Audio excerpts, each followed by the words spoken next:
Made in China அப்படின்னு ஒரு quality கம்மி அப்படின்றது நம்ம இந்தியாவில் உள்ள மக்கள் தான் பேசுவாங்க. கொடை வந்து ஹை குவாலிட்டி கொடை வந்து ஒரு 300 rupees 400 rupees 500 rupeesல ஒரு கொடை இருக்குன்னா இந்தியாவில் நம்ம இங்கே 50 rupeesக்கு கொடை கிடைக்குதுன்னா அப்போ அந்த குவாலிட்டிக்கு ஏற்றாப்புல தான் நம்ம இங்கே இம்போர்ட் பண்ணி இங்கே விற்க முடியும். இப்போ வந்து நம்ம என்ன ஆகுது, நம்ம மைண்ட் செட்டு இது வந்து வெறும் 50 ரூபா ப்ராடக்ட், இது சைனா ப்ராடக்ட், அதனால இது மட்டும், ஸோ சைனானா மட்டும் அப்படின்ற ஒரு மைண்ட் செட்டில் எல்லாரும் மைண்ட்லையும் ஓடிச்சு.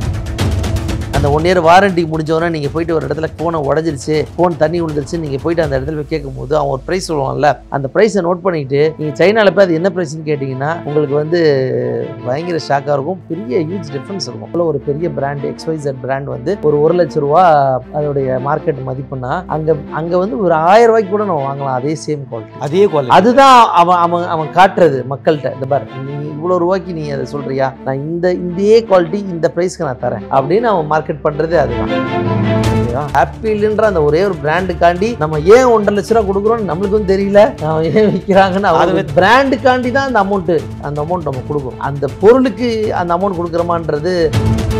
இப்போ ஆப்பிள் வாட்ச் எடுத்துட்டிங்கன்னா ஆப்பிள் வாட்ச் மாதிரியே அதே சேம் குவாலிட்டிஸோட வெறும் 1500 rupeesக்கு இப்போ மார்க்கெட்டில் எல்லா இடத்துலையுமே கிடைக்கிது. அது ஆப்பிள்னு போடாமல் அவங்கவுங்க ஒரு பர்சனல் பிராண்டு போட்டு விற்க ஆரம்பிச்சிட்டாங்க. அப்போ என்ன ஆகுதுன்னா அந்த ஆப்பிளுடைய வாட்ச் போடுறவங்களும் இந்த 1500 2000 வாட்ச் போடுறவங்களும் ஒரே மாதிரி தெரியுது.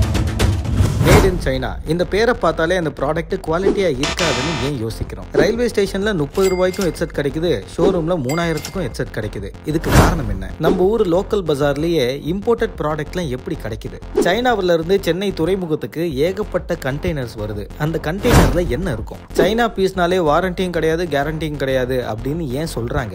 இந்த பிளாக் மார்க்கெட் அப்படின்னு சொல்லப்படுற இல்லீகலான ப்ராடக்ட்டை சைனாவில இருந்து சென்னைக்கு கொண்டு வரப்படுதா? இப்படி பஜார்னாலே அயன் படத்துல வர மாதிரி பல விஷயங்கள் மனசுல ஓடுது. இந்த கேள்விகளுக்கெல்லாம் பதில் சொல்றதுக்காக தமிழகத்துடைய மிக பிரபலமான ஷிப்பிங் குரூப்பா இருக்கக்கூடிய அஃபான் குரூப்ஸ் உடைய ஃபவுண்டர் மற்றும் CEO திரு அப்சல் கான் நம்மளுக்காக பல விஷயங்களை பிரேக் பண்ணி சொல்றாங்க. நேயர்களுக்கு வணக்கம். நான் மேட் இன் சைனா அப்படின்ற வார்த்தை கேட்டாலே அது உண்மையான ப்ராடக்டா, சைனா ப்ராடக்ட்னாலே அது வந்து ஃபேக்கா இருக்குமே, ஸ்கேமா இருக்குமேன்னு நிறைய அச்சங்கள் இருக்கும். ஆனா சைனா மார்க்கெட்டை பொறுத்த வரைக்கும் அது இன்னுமே பெருசு. அதை பத்தி விரிவாக பேச Afan international shipping and trading கம்பெனியுடைய நிறுவனர் அப்சல் கான் நம்மளோட இணைஞ்சிருக்காரு. வணக்கம் சார். ஹாய்.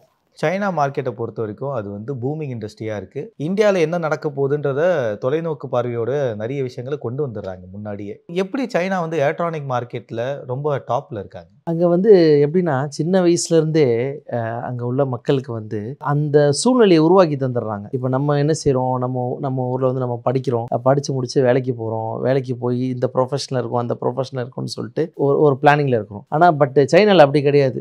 மல்டிபிள் ப்ரொஃபஷனல் அவங்க உருவாக்கி வச்சு நீ எந்த ப்ரொஃபஷன் வேணால் செலக்ட் பண்ணிக்கலாம் அப்படின்ற மாதிரி ஒரு சூழ்நிலை அங்கே இருக்குது. ஃபார் எக்ஸாம்பிள் வந்து நம்ம வந்து இப்போ சின்ன வயசில் நம்ம யாரை கேட்டாலும் டாக்டர் ஆகணும், இன்ஜினியர் ஆகணும் அப்படி சொல்லுவோம். பட் ஆனால் அங்கே அப்படி கிடையாது. மல்டிபிள் விஷயம் அங்கே நடந்துகிட்டு இருக்குதுல்ல. ஸோ இப்போ அதுக்கேற்ற மாதிரி அவங்க மக்கள் வந்து குழந்தையிலேயே படிக்கும் போதே அவங்க தயாராகிடுவாங்க.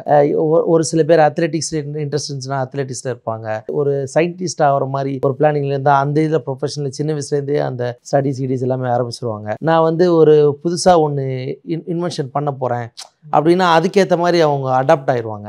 அது மாதிரி ஆரம்பத்துலேருந்தே பண்ணுறனால அவங்க வந்து ஒரு பெஸ்ட்டாக பண்ண முடியுது. பொதுவாக சில ப்ராடக்ட்டில் வந்து மேட் இன் சைனா அப்படின்ற வார்த்தையை பார்த்துருக்கோம். சில ப்ராடக்ட் இல்லை, நிறைய எல்லா ப்ராடக்ட்லேயும் மேட் இன் சைனான்னு வரும். மேக்ஸிமம் ப்ராடக்ட்டில் மேட் இன் சைனான்னு இருக்கும்போது அந்த ப்ராடக்ட்டை வந்து நம்ம பார்த்து யூஸ் பண்ணால் அது குவாலிட்டியாக இருக்காது அப்படின்னு ஒரு பிம்பம் இருக்குது. ஏன்னா மேட் இன் சைனாவில் இருக்குப்பா, எவ்வளோ தூரம் அது உண்மை? இப்போது உலகம் ஃபுல்லாக பார்த்தீங்கன்னா மேட் இன் சைனா அப்படின்னு ஒரு குவாலிட்டி கம்மி அப்படின்றது நம்ம இந்தியாவில் உள்ள மக்கள் தான் பேசுவாங்க. இப்போது ஒரு ப்ராடக்ட் இருக்குன்னா அந்த ப்ராடக்ட் வந்து இந்தியாவில் வர்றதுக்கும் வேறு ஊருக்கு போகிறதுக்கும் அந்த ப்ராடக்ட் வைஸ் வித்தியாசம் இருக்குது. ஏன்னா ஏன் ப்ரைஸ் வந்து நம்ம பேஸ் பண்ணுறோம்னா இந்தியாவில் உள்ள மக்களுடைய வாழ்க்கையுடைய தரம் இருக்குது பார்த்தீங்களா, அது மற்ற கண்ட்ரியோட கம்பேர் பண்ணும் போது இந்தியாவில் உள்ளது வந்து கொஞ்சம் கம்மியான ஒரு விஷயத்தில் நம்ம இருக்கிறோம். ஸோ நம்ம வந்து இப்போ ஒரு கொடை எடுத்துட்டிங்கன்னா ஒரு கொடை வந்து ஹை குவாலிட்டி கொடை வந்து ஒரு 300 rupees 400 rupees 500 rupeesல ஒரு கொடை இருக்குன்னா இந்தியாவில் நம்ம இங்கே 50 rupeesக்கு கொடை கிடைக்குதுன்னா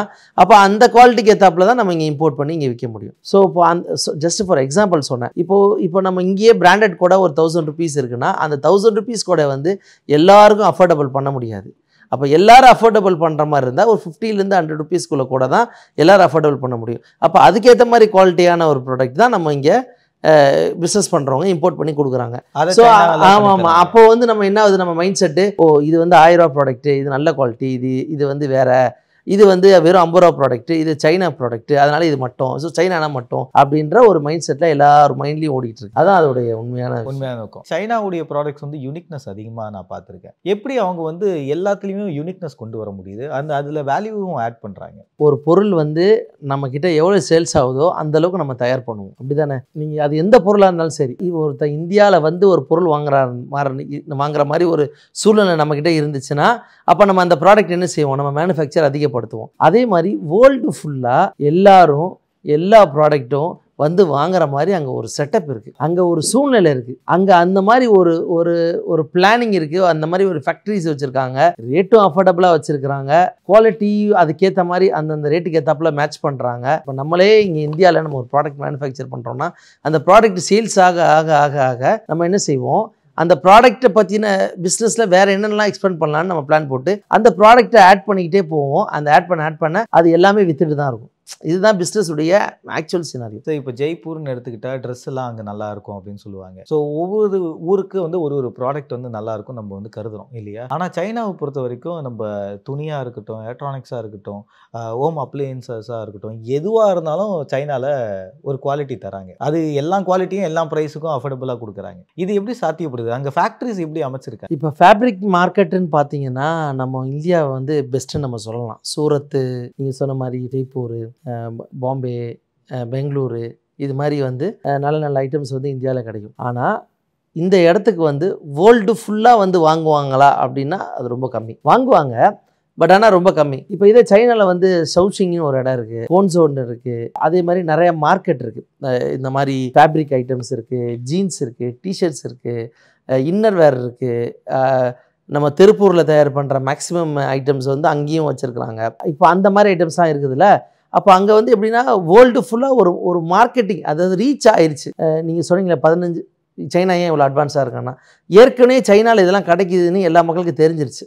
அப்போது என்னென்னா அங்கே ஒரு பிளாட்ஃபார்ம் இருக்குது, நம்ம போனால் நம்மளுக்கு என்னென்ன பண்ணணும், எது பண்ணணும் அப்படின்ற ஒரு பிளானிங் அங்கே இருக்குது. ஸோ அங்கே வந்து அந்த மாதிரி இருக்கிறனால அங்கே சேல்ஸ் அதிகமாக இருக்குது. ஃபார் எக்ஸாம்பிள் வந்து ஒரு சின்ன ஒரு பொருள், நீங்கள் சொன்னீங்களே கத்தி எப்படி திருப்பினா அங்கே மேட் இன் சைனா போட்டிருக்குன்னு, இந்த பொருள்லாம் நம்ம யோசனை பண்ணிக்க மாட்டோம். ஆனால் வந்து அவன் அந்த பொருளையும் ஒரு கான்சன்ட்ரேஷன் பண்ணி அதை வேர்ல்டு ஃபுல்லாக எப்படி நம்ம கொண்டு போகிறதுன்றதை அதை பிளான் பண்ணி அதை கொண்டு போய் சேர்த்துட்டான். இதுதான் அவனுடைய பெரிய சக்ஸஸ்க்கு காரணம் கூட நம்ம சொல்லலாம். புரியுது. இப்போ சில ஹேண்ட் பேக்ஸ்லாம் இருக்கும், அந்த பேக்குடைய மதிப்பு ஸ்டார்டிங்கே 1.5 லட்ச ரூபாய், 2 கோடி அந்த மாதிரிலாம் இருக்குது. லட்சங்கள் ஆரம்பிக்கக்கூடிய பேக்கை பேரை மட்டும் மாற்றி எக்ஸ்போர்ட் பண்ணப்படுது அப்படின்னு வந்து பேசப்படுது. இது எவ்வளோ தூரம் உண்மை? ஃபார் எக்ஸாம்பிள் ஒரு பெரிய பிராண்ட் XYZ பிராண்ட் வந்து ஒரு 1 லட்ச ரூபா அதோடைய மார்க்கெட் மதிப்புனா அங்கே வந்து ஒரு 1000 ரூபாய்க்கு கூட நம்ம வாங்கலாம் அதே சேம் குவாலிட்டி, அதே குவாலிட்டி. அதுதான் அவன் காட்டுறது மக்கள்கிட்ட. இந்த பார், நீ இவ்வளோ ரூபாய்க்கு நீ அதை சொல்றியா, நான் இதே குவாலிட்டி இந்த ப்ரைஸ்க்கு நான் தரேன் அப்படின்னு அவன் மார்க்கெட் பண்ணுறதே அதுதான். அதே மாதிரி நல்லாவும் இருக்கும், நல்ல குவாலிட்டியாகவும் இருக்கும், நம்ம யூஸும் பண்ணலாம். அது மாதிரி எவ்வளோ ப்ராடக்ட்ஸ். ஸோ ஒரு பேக்கை நம்ம 1.5 லட்ச ரூபாய்க்கு வாங்குறோம்னா அது வெறும் 1000 ரூபாய்க்கு அங்கே வாங்க. ஆமாம். இப்போ மக்கள் வந்து இப்போ நீங்கள் பார்த்தீங்கன்னா, நான் வெஸ்டர்ன் சைடில் மிடில் ஈஸ்ட்லாம் பார்த்தீங்கன்னா பிராண்டுனா அவ்வளோதான், பிராண்டு தான் அவங்களுக்கு. இப்போ இந்தியாவை பொறுத்த வரைக்கும் கல்ச்சர் மாறிட்டு இருக்கு, நம்மளும் இப்போ பிராண்டுக்கு மாறிக்கிட்டு இருக்கிறோம். இப்போ அந்த பிராண்டுக்காண்டி தான் அந்த அமௌண்ட் நம்ம கொடுக்குறோம். அந்த பொருளுக்கு அந்த அமௌண்ட் கொடுக்குறோமான்றது மேட்ரு இல்லை. அது குவாலிட்டி இருக்கும், பட் ஆனால் அந்த பொருளோட அந்த பிராண்ட், அந்த பேர், அந்த நம்ம ஃபார் எக்ஸாம்பிள் ஆப்பிள், ஆமாம், ரொம்ப சிம்பிள். ஆப்பிள்ன்ற அந்த ஒரே ஒரு பிராண்டுக்காண்டி நம்ம ஏன் 1.5 லட்ச ரூபா கொடுக்குறோம்னு நம்மளுக்கும் தெரியல, ஏன் விற்கிறாங்கன்னு அதை வச்சிருந்தா ஒரு ஸ்டேட்டஸ் சிம்பிள்னு அந்த மாதிரி அதுதான் மார்க்கெட்டிங். அந்த அளவுக்கு மார்க்கெட்டிங் மைண்டில் வந்து அது எல்லாருடைய மைண்ட்லையும் அது போயிடுச்சு. அது இந்த ஃபர்ஸ்ட் காப்பின்ற டேர்ம் இருக்குல்ல சார், இது சைனால இருந்து உருவாகிறதுனாலையா இல்லை ஜென்ரலாகவே ஃபர்ஸ்ட் காப்பின்ற விஷயம் காமனாக இருக்கக்கூடிய ஒரு விஷயமா? இப்போ காப்பி பற்றி சொல்லணும்னா நாங்கள் காப்பி பண்ணுறதில்ல. ஐ மீன் காப்பி இம்போர்ட் வந்து அங்கேயும் அது தடை செய்யப்பட்ட விஷயம், இங்கேயும் அது தடை செய்யப்பட்ட விஷயம். ஏன்னா ஒரு பிராண்டு கஷ்டப்பட்டு அவங்க பிராண்டை உருவாக்கி அவங்க எல்லாம் பண்ணுறாங்க, அதை வந்து அதே மாதிரி இன்னொருத்த காப்பி அடித்து அதே மாதிரி விற்கிறது வந்து அது எல்லா இடத்துலையுமே இல்லைங்க. இப்போ சைனாவை பொறுத்த வரைக்கும் பார்த்தீங்கன்னா மார்க்கெட்டில் first copy, second copy, third காப்பின்னு நிறையா அங்கே சேல்ஸ் ஆகும். ஓகேவா? அங்கே மட்டும் இல்லை, இப்போ வேர்ல்டு ஃபுல்லாக காப்பி காப்பி காப்பின்னு விற்க ஆரம்பிச்சிட்டாங்க. அந்த பேரை மட்டும் போட்டு காப்பி காப்பின்னு விற்க ஆரம்பிச்சிட்டாங்க. அது வந்து எந்த அளவுக்கு ஃபுல் விஷயம் நமக்கு தெரியாது. பட் ஆனால் யூஸ் பண்ணுறவங்க நம்ம பார்க்கும் போது குவாலிட்டி ஓரளவு ஓகேவாக தான் இருக்கும். சரி, இப்போ ஆப்பிள் வாட்ச் எடுத்துட்டிங்கன்னா ஆப்பிள் வாட்ச் மாதிரியே 45,000, 50,000, 60,000, 70,000, 80,000 வரைக்கும் ஆப்பிள் வாட்ச் விற்கிது. அதே சேம் குவாலிட்டிஸோட வெறும் 1,500 ருபீஸ்க்கு இப்போ மார்க்கெட்டில் எல்லா இடத்துலையுமே கிடைக்கிது. அது ஆப்பிள்னு போடாமல் அவங்கவுங்க ஒரு பர்சனல் பிராண்டு போட்டு விற்க ஆரம்பிச்சிட்டாங்க. அப்போ என்ன ஆகுதுன்னா அந்த ஆப்பிளுடைய வாட்ச் போடுறவங்களும் இந்த 1,500, 2,000 வாட்ச் போடுறவங்களும் ஒரே மாதிரி தெரியுது. ஆனால் இந்த மாதிரிலாம் ஒரு ஒரு ஒரு புரட்சின்னு சொல்லலாம். இது மாதிரிலாம் உருவாக்குனது யாருன்னு பார்த்தீங்கன்னா அவன் தான், சைனா தான், அந்த ஊருக்காரங்க தான். இப்போ 60,000 ரூபாய்க்கு கிடைக்கக்கூடிய ஒரு வாட்சை நான் 1000 ரூபாய்க்கு தரேன். ஆமாம், அதே ஃபீல் இருக்கும். ஆமாம், உனக்கு யாரும் வந்து சந்தேகமும் பட மாட்டாங்க. ஆமாம், அந்த மாதிரி பண்ணுறாங்க.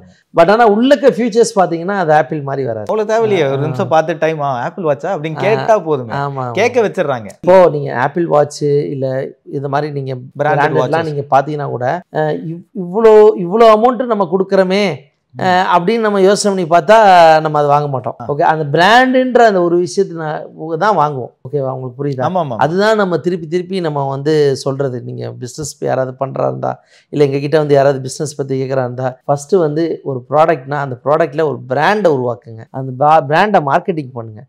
அந்த பிராண்டுக்குன்னு ஒரு குவாலிட்டியை உருவாக்குங்க. அந்த குவாலிட்டியை ஸ்டாண்டர்டைஸாக மெயின்டைன் பண்ணுங்கள். அது கஸ்டமர்கிட்ட கொண்டு போய் சேருங்க. அந்த கஸ்டமர் அந்த பிராண்டு மட்டும் பிடிச்சிருச்சுன்னா என்ன ஆனாலும் அந்த பிராண்டை மாற்ற மாட்டார். அந்த பிராண்டை வச்சுட்டு போயிட்டே இருப்பார். அது ஏன்னே தெரியல. அது ஏன்னா அது மைண்டில் போயிடுச்சு. அது அந்த மாதிரி ஒரு பிராண்டை உருவாக்கி பிஸ்னஸ் பண்ணுறது தான் இன்றைக்கி உள்ள இதுக்கு வந்து சக்ஸஸ்ஃபுல்லாக போகும். மார்க்கெட்டில் இப்போது வாட்சஸ் பற்றி பேசின மாதிரி அடுத்து ஹெட்ஃபோன்ஸ் வந்து ரோட் சைடில் நம்ம ரயில்வே ஸ்டேஷன் வந்து வெளியில் வரோம்னா நிறைய பேர் ஹெட்ஃபோன்ஸ் வந்து விற்பாங்க. 30 ரூபாய்க்கு ஒரு ஹெட்செட் இருக்கும், 50 ரூபாய்க்கு ஒரு ஹெட்செட் இருக்கும். அதே ஒரு ஷோரூமில் பார்த்தோன்னா அதே குவாலிட்டியில் இருக்கக்கூடிய ஹெட்செட்டை ஒரு 150க்கு விற்பாங்க. இன்னும் கொஞ்சம் பெரிய ஷோரூம்னா ஒரு 300 மேலே போகுது. எப்படி அவங்களால 30 ரூபாய்க்கு ஃபிக்ஸ் பண்ண முடியுது? எலக்ட்ரானிக்கை பொறுத்த வரைக்கும் நம்ம நினைக்கிற ப்ரைஸ்லாம் கிடையாது. ஒரு ஃபேக்ட்ரிக்கு உள்ளே நுழைஞ்சாலே உங்களுக்கு ஒரு ஐடியா கிடைச்சிடும். இவ்வளோதானா?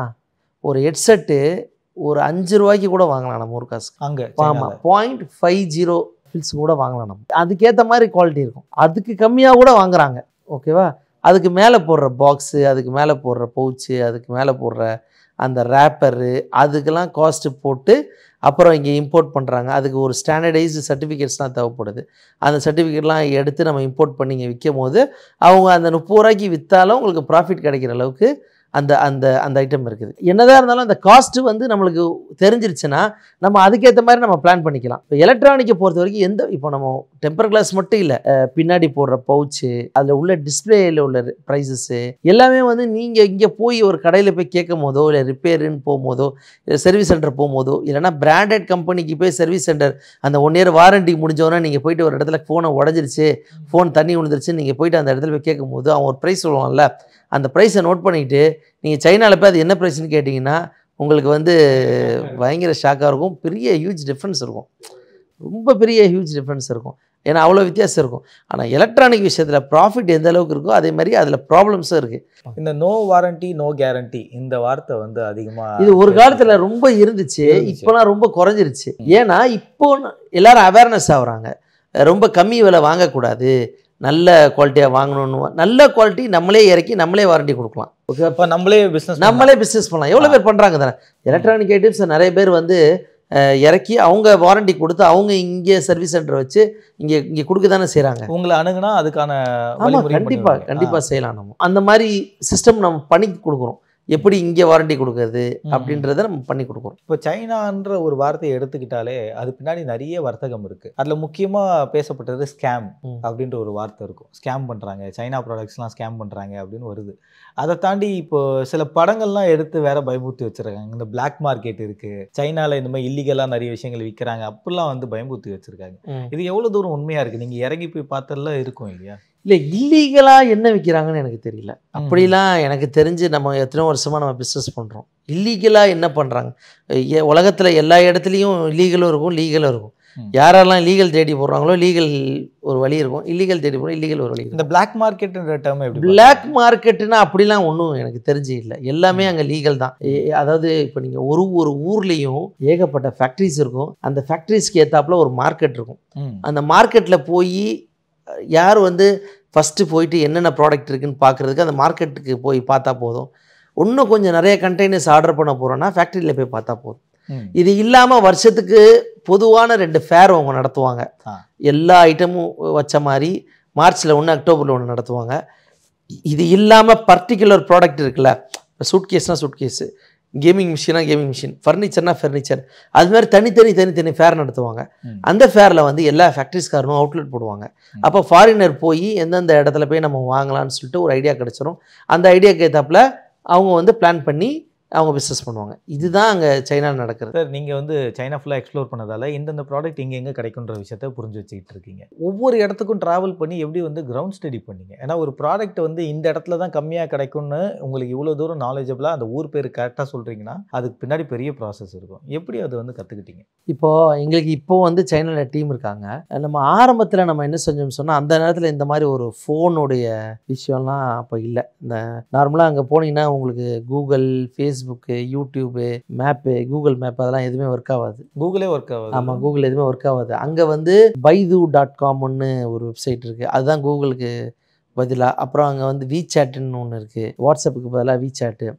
பைது மேப்பும் அங்கே பைது மேப்புன்னு ஒன்று இருக்குது. இப்போ அங்கே வந்து ஆண்ட்ராய்டு, அந்த ஜிமெயில் அதெல்லாம் ஒர்க் ஆகாது. ஸோ அப்போ அந்த நேரத்தில் நம்ம போகும்போது எப்படின்னா, அப்போவுமே வந்து அவன் ஒரு ஸ்ட்ராங் நெட்வொர்க் ஒன்று வச்சுருந்தான். எப்படின்னா, இப்போ நம்ம கோன்சோ போனோம்னா அங்கே ஒரு மார்க்கெட், அது மாதிரி ஈவு போனோம்னா அங்கே ஒரு மார்க்கெட். ஓகே, அப்போ மார்க்கெட் ஈவில் வந்து ஒரு மார்க்கெட் இருக்குது. எப்படின்னா ஒரு சிட்டிக்குள்ளே ஒரு மார்க்கெட் மாதிரி வச்சுருக்கலாம். கிட்டத்தட்ட ஒரு 4-5 கிலோமீட்டரில் வெறும் ஷாப்ஸாக இருக்கும். கிட்டத்தட்ட ஒரு 10 லட்சம் ஷாப்ஸ் கிட்டே இருக்கும். அது வந்து நம்ம நடந்து போயிட்டே இருக்கலாம். அப்போது ஒரு ப்ராடக்ட்டுக்கு ஒரு 500 கடை இருக்கும், ஒரு 1000 கடை இருக்கும், 2000 கடை இருக்கும். ஓகே, இப்போ பாரிஸ் கார்னரில் நம்ம பாத்திர கடை, பாரிஸ் கார்னரில் வந்து பாத்திர கடை ஒரு 50 தானே நம்ம பார்ப்போம். அங்கே வந்து கடல் மாதிரி இருக்கும். அதான் அது ஆமாம். அப்போ அங்கே போகும்போது யார் ஃபேக்ட்ரி, யார் ட்ரேடிங் பண்ணுறாங்க, யார் ஷோரூமு அப்படின்னு நம்ம ஃபைண்ட் அவுட் பண்ணிடலாம். அப்போ அந்த காலத்தில் வந்து நம்ம விசிட்டிங் கார்டு எடுத்து அதுக்கப்புறம் நம்ம ஃபோனில் போட்டு அவன்கிட்ட ரேட்டு கேட்டு அவன் எந்த இடம் கண்டுபிடிச்சி அப்புறமா அந்த இடத்துக்கு போய் அவன் உண்மையிலே ஃபேக்ட்ரி வச்சுருக்காங்களா, எந்த ப்ராப்ளம் இல்லை, இவங்க பெரிய ஆளா, இவங்க குவாலிட்டியாக பண்ணுறாங்களா, அந்த மேனுஃபேக்சர் எடுத்து போய் பார்த்து அதுக்கப்புறமா அவங்ககிட்ட நம்ம காசை கொடுத்து ஆர்டர் பண்ணி அப்புறம் பர்ச்சேஸ் பண்ணி அப்புறம் நம்ம எக்ஸ்போர்ட் பண்ணி இங்கே உள்ள எல்லா வேலையும் பார்த்து நம்ம கொடுத்தோம். அப்போ அது வந்து நம்ம ஆரம்ப ஸ்டேஜ் அது. அப்போ அதுக்கப்புறமா என்ன ஆகுதுன்னா, இப்போ கஸ்டமர்ஸ் அதிகமாகும் போது அப்போ இந்த ப்ராடக்ட் இங்கே நாங்கள் ஆல்ரெடி நாங்கள் பண்ணியிருப்போம். இப்போ நீங்கள் வுட் ஸ்டிக் சொன்னீங்க, நாங்கள் வியட்நாம்லேருந்து கஸ்டமருக்கு பண்ணி கொடுத்துருக்குறோம், சைனாலேருந்து நம்ம பண்ணி கொடுத்துருக்கோம். இப்போ நீங்கள் வேறு என்ன ப்ராடக்ட் சொன்னாலும் இந்த இடத்துல நாங்கள் ஆல்ரெடி ஒரு கஸ்டமருக்கு பண்ணியிருப்போம். ஓகே, சரி, நீங்கள் ஒரு புது ப்ராடக்ட் கொண்டு வரீங்க, அந்த ப்ராடக்ட் பற்றி எங்களுக்கு ஒரு ஐடியாவே இல்லைன்னா அப்போ அந்த ப்ராடக்ட் நாங்கள் இப்போ எப்படி கண்டுபிடிப்போம்னா, இப்போவும் நாங்கள் என்ன செய்வோம், ரெஃபரன்ஸ் கேட்போம். இந்த இடத்துல இந்த ஐட்டம் எங்கே கிடைக்குன்னு கேட்டால் அதுக்கேற்ற மாதிரி எங்களுக்கு ரிசல்ட் வரும். அது நாங்கள் சும்மா உடனே பண்ண மாட்டோம். அந்த இடத்துக்கு போய் பார்த்து அந்த ஃபேக்ட்ரி எப்பேற்பட்ட ஃபேக்ட்ரி, ரிலேபிள் ஃபேக்ட்ரின்னு பார்த்து அந்த சப்ளையரோட கஸ்டமருக்கு கனெக்ட் பண்ணி கொடுப்போம். கனெக்ட் பண்ணி விட்டு அதுக்கப்புறம் தான் அது ஸ்டார்ட். ஸோ பயங்கர இன்ட்ரெஸ்டிங்காக இருக்குது சைனாவுடைய எக்ஸ்ப்ளோர் பண்ணுற விஷயங்கள்லாம். இப்போ பல்லாவர சந்தை மாதிரி இதெல்லாம் ஒரு டாட்னா அது பயங்கரமாக இருக்குது அந்த மார்க்கெட். 15 இயர்ஸ் முன்னாடி போயிருக்கேன்றீங்க, அப்போவே சைனா இதெல்லாம் பிளான் பண்ணிட்டாங்க, யோசிக்க ஆரம்பிச்சிட்டாங்க. இதெல்லாம் இப்போ தான் இந்தியாவில் வருது அப்படின்னா அதெல்லாம் என்ன சொல்லுவோம்? இப்போ வந்து ஒரு இவ்வளோ கூட்டம் வந்துச்சுன்னா என்ன செய்யணும், இவ்வளோ ஒரு இடத்துல இவ்வளோ க்ரௌடு வந்துச்சுன்னா இப்போ நம்ம அந்த நெரிசலில் அந்த போகிற வழி வர வழிலாம் நம்ம வந்து திடீர்னு இப்போ தானே நம்ம பிளான் பண்ணுவோம். இதெல்லாம் வந்து பல வருஷத்துக்கு முன்னாடியே அவங்க எல்லாமே டெக்னாலஜி வைஸ் கொண்டு வந்துடுவாங்க. ஓகே, யாரெல்லாம் உள்ளே வரா ஆட்டோமேட்டிக்காக அது ரீட் ஆகிட்டே இருக்கும். என்னமாவது ஒரு பேண்டை கொடுத்துருவான், அந்த பேண்ட் ஆட்டோமேட்டிக்காக ரீட் ஆகிடும், யார் உள்ளே வந்தாங்க, யார் பண்ண. ரொம்ப சிம்பிளான விஷயம். எல்லா இடத்துலையுமே சைனாவில் கேமரா இருக்குது. இப்போதான் நம்ம ஊரில் பண்ணிட்டு இருக்கிறோம். இப்போது ஹோம் டெக்கோஸ் பற்றி பேசுவோம், டெக்னாலஜி பற்றி நிறைய பேசிட்டோம். ஹோம் டெக்கோஸ் வந்து அங்கே சைனாவில் இருக்குது. ஹோம் டெக்கோஸே அவங்க அதிகம் அட்வான்ஸ் லெவலில் வச்சுருக்காங்க. இப்போ ஒரு 1 லட்ச ரூபா ப்ராடக்ட் ஒரு சோஃபா இறக்கணும்னா சைனாலேருந்து இறக்கும்போது எவ்வளோ? 1 லட்சன்றது அது கம்மி விஷயம். ஒரு 10 லட்ச ரூபாய்க்கு நீங்கள் ஒரு ஃபர்னிச்சர் வாங்கணும்னு நினச்சிங்கன்னா அது நீங்கள் அங்கே வாங்கினீங்கன்னா ஒரு 3 லட்சம் 4 லட்சத்துக்கு வாங்கலாம். 10 லட்சத்துக்கு 3 லட்சத்தில் முடிச்சிடலாம். முடிச்சிடலாம்.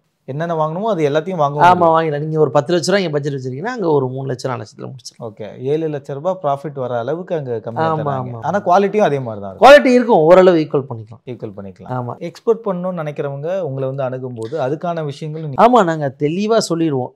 எந்த பொருள் வேணால் எக்ஸ்போர்ட் பண்ணலாம், அந்த பொருளுக்கு என்னென்ன ரெஸ்ட்ரிக்ஷன் இருக்குது, எந்த பொருள் இன்றைக்கி ரெஸ்ட்ரிக்ஷன். ஏன்னா கவர்மெண்ட் என்ன செய்வாங்கன்னா சில நேரத்தில் சர்டன் பீரியட் மட்டும் ரெஸ்ட்ரிக்ஷன் வைப்பாங்க. இப்போ அது மாதிரி அப்புறம் சில நேரத்தில் அதை எடுத்துருவாங்க. நாங்கள் கரெக்டாக அப்டேட் கொடுப்போம் அந்த கஸ்டமருக்கு, இந்த மாதிரி நீங்கள் இப்போ இது பண்ணலாம், இது இப்போ பண்ணக்கூடாதுன்னு சொல்லிட்டு. அப்போ இதை எக்ஸ்போர்ட் பண்ணும்போது அங்கே உள்ள விஷயத்தையும் நாங்கள் பண்ணி கொடுப்போம். இப்போ நீங்கள் எந்த கண்ட்ரியோ அந்த கண்ட்ரிக்கு உள்ள கிளியரன்ஸு மற்ற விஷயங்கள், டோர் டெலிவரி பண்ணுறது, மற்ற எல்லா விஷயமும் நாங்கள் பண்ணி கொடுப்போம். ஸோ இம்போர்ட் அண்ட் எக்ஸ்போர்ட்டில் இருக்கக்கூடிய ப்ரோஸ் அண்ட் கான்ஸ் வந்து நிறைய பேசியிருக்கோம். அதில் உங்ககிட்ட ஒருத்தங்க வந்து எனக்கு வந்து ஒரு மார்க்கெட் ஆரம்பிக்கணும், ஒரு பிஸ்னஸ் பண்ணணும், எனக்கு இந்த ஐடியா இருக்குது அப்படின்னு உங்களை வந்து அணுகும்போது அவங்களுக்கு என்னென்ன விஷயங்கள் நீங்கள் சொல்லி அவங்களை கைட் பண்ணுவீங்க? முதல்ல வந்து அவங்களுடைய ஃபஸ்ட்டு அவங்க மைண்ட் செட் என்னன்னு ஃபஸ்ட்டு நான் அனலைஸ் பண்ணிப்பேன். இப்போ பாருங்கள், நம்ம எங்களுக்கு நிறைய கமெண்ட்டு, நிறைய லீட்ஸ், நிறைய பேர் எனக்கு கால் பண்ணுறாங்க. கால் பண்ணி என்ன கேட்குறாங்கன்னா, இந்த மாதிரி நாங்கள் வந்து இந்த பிஸ்னஸ் பண்ணலான் இருக்கோம், என்ன பண்ணலாம் அப்படின்னு எங்ககிட்ட கேட்பாங்க. அப்போ நாங்கள் வந்து என்ன செய்வோம்னா, நாங்கள் நிறைய பேர் இப்போ எப்படின்னா நாங்கள் வேலை பார்த்துட்ருக்கேன், நான் வேலையை விட்டுட்டு இந்த பிஸ்னஸ் பண்ண போகிறேன் இப்படி கேட்குறாங்க. இப்போ அவங்களெலாம் நாங்கள் கூப்பிட்டு வச்சு உட்கார வச்சு எங்கள் டீம் இருக்காங்க, நாங்கள் பேசுகிறோம், வேலையெல்லாம் விடாதீங்க. ஏன்னா பிஸ்னஸ்ன்றது வேறு, வேலை பார்க்குறதுன்றது வேறு. வேலையை விட்டுட்டு பிஸ்னஸ் பண்ணுறவங்களாம் சக்ஸஸ் ஆகணுன்றது இல்லை. ஆனால் சக்ஸஸ் ஆவீங்க அந்தந்த முறையில் அந்தந்த மாதிரி பண்ணால் தான். அப்போ என்னென்ன பண்ணணும், ஃபஸ்ட்டு என்ன பண்ணணும், செகண்ட் என்ன பண்ணணும், தேர்ட் என்ன பண்ணணும், நாங்கள் ஜிஎஸ்டி ரிஜிஸ்ட்ரேஷன் பண்ணுறது, ஆஃபீஸ் பிடிக்கிறது, வேர்ஹவுஸ் தேவைப்பட்டால் வேர்ஹவுஸ் பிடிக்கிறது, இதை இ-காமர்ஸில் விற்கணுமா இ-காமர்ஸில் ஹெல்ப் பண்ணுறது, இல்லை நான் வந்து இந்த மாதிரி விற்க போகிறேன், இல்லை நான் இந்த பொருள் இறக்கி இதை நான் மேனுஃபேக்சர் பண்ணி இப்படி பண்ண போகிறேன், இல்லை என்னோடய பிராண்டு போட்டு நான் செய்ய போகிறேன். இந்த மாதிரிலாம் நிறைய பேர் ஐடியாஸோடு வருவாங்க. நாங்களும் ஐடியாஸ் கொடுக்குறோம். ஒரு கன்க்ளூஷன் வந்தவொடனே தான் நாங்கள் ஸ்டார்ட்டே பண்ணுறோம். இதுக்குன்னு நாங்கள் டீம் வச்சு தனியாக பிளான் போட்டு தனியாக பேசுகிறோம் ஃபஸ்ட்டு. ஏன்னா அவங்களுக்கு நம்ம அனலைஸ் பண்ணணும். ஏன்னா எனக்கு வந்து இப்போ ஒரு கஸ்டமர் ஒருத்தவங்க வராங்கன்னா அவங்க வந்தவொடனே அவங்களை எப்படியாவது பிஸ்னஸ் பண்ண வச்சு அவங்க அதோட முடிக்கிறது இல்லை. அதுக்கப்புறம் அவங்க திருப்பி வரமாட்டாங்க, ஏன்னா அவங்களுக்கு லாஸ் ஆயிரும். ஏன்னா அந்த விஷயத்தை நம்ம கைட் பண்ணி அவங்கள்ட்ட நம்ம சொன்னோன்னா தான் அவங்க என்ன செய்வாங்கன்னா அடுத்த லெவல் போவாங்க. எங்ககிட்ட ஒரு ஆஃப் கண்டெய்னர் போட்டவங்க இன்றைக்கி 10 கண்டெய்னர் 20 கண்டெய்னர் போடுற அளவுக்கு 50 கண்டெய்னர் போடுற அளவுக்கு கூட எங்கள் கஸ்டமர்ஸ் இருக்காங்க. ஸோ நம்ம அவங்களுக்கு வந்து பிஸ்னஸ் மட்டும் இல்லாமல் வேறு வேல்யூ ஆடட் சர்வீஸும் நாங்கள் கொடுக்குறனால அந்தந்த விஷயத்துக்கு நாங்கள் வந்து அவங்களுக்கு அடாப்ட் பண்ணி வச்சு அவங்களுக்கு நாங்கள் அந்த வழியை காட்டுறோம். இன்னும் சில காணொலியில் நீங்கள் சைனாவுக்கே கூப்பிட்டு போய் அவங்கள மார்க்கெட்டும் காட்டுறோம். ஆமாம், எப்படின்னா இப்போ இந்த ஹோல்சேல் ஷாப்காரங்க இருக்காங்கன்னு வைங்களேன், அவங்க வந்து ஒரு டெக்கரேஷன் ஐட்டம் விற்கிறாங்க. அப்போ டெக்கரேஷன் ஐட்டம் வந்து எனக்கு இந்த டெக்கரேஷன் இந்த குவாலிட்டி தான் வேணும்னு கேட்பாங்க, எனக்கு இந்த மாதிரி ஐட்டம் தான் வேணும்னு கேட்பாங்க.